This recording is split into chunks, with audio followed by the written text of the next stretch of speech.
Medyo madilim pa dyan kasi it's 5:37 in the morning, kakagising ko lang. Naayos ko yung higaan.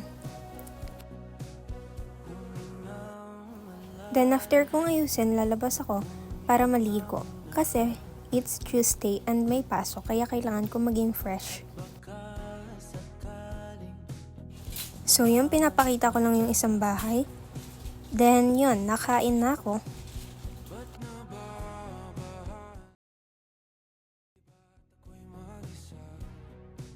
So yun, after ko kumain, nag-prepare na lang ako ng baon ko kasi hindi na ako bumibili sa kantin para mas makatipid dahil bibili ako ng sapatos.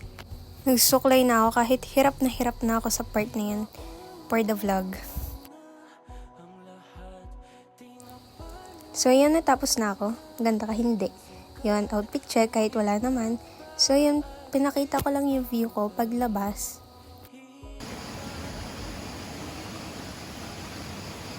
Ganyan siya tuwing umaga.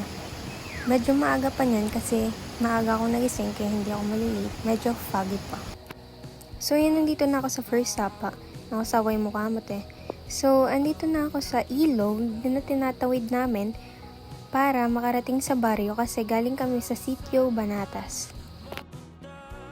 So napagdesisyonan ko na magpalit ng sapatos, alam naman magkaiba yan. So yun, nakapagpalit na ako. Dito na ako sa gate ng school namin.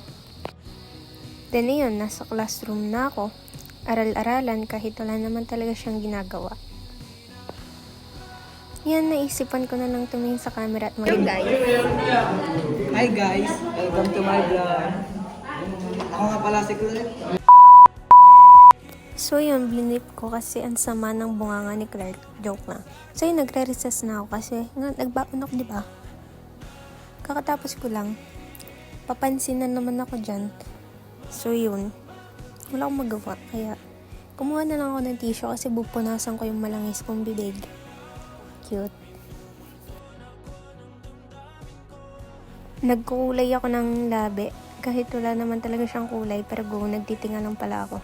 So yun, kinukulayan ko na siya, papansin lang para pak, walang nangyari, diba? Parang tanga lang.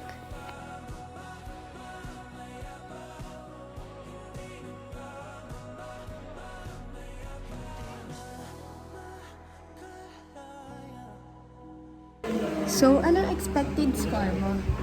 20 plus. So, ikaw, Clark? Anong expected score mo? Wala, hindi ko alam. Pero sa tingin ko bagsak. Pinabasta ko iba. Ikaw. Ikaw, Bianca, umali. Siguro, mga... Ilan?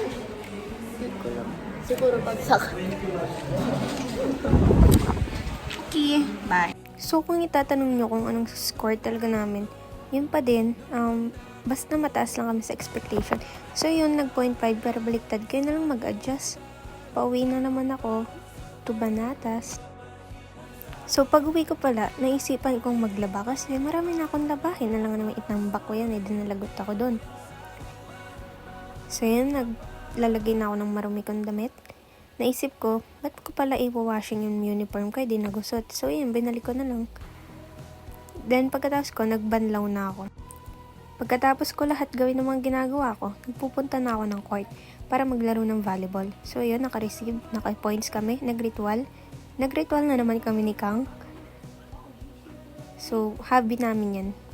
Practice after school. So, yun, pagkatapos ng buong araw, syempre, eto na ako sa pagmapahinga. Pumasok sa kwarto kahit kanina pa siya nandun. May higa na, then matutulog. Bye!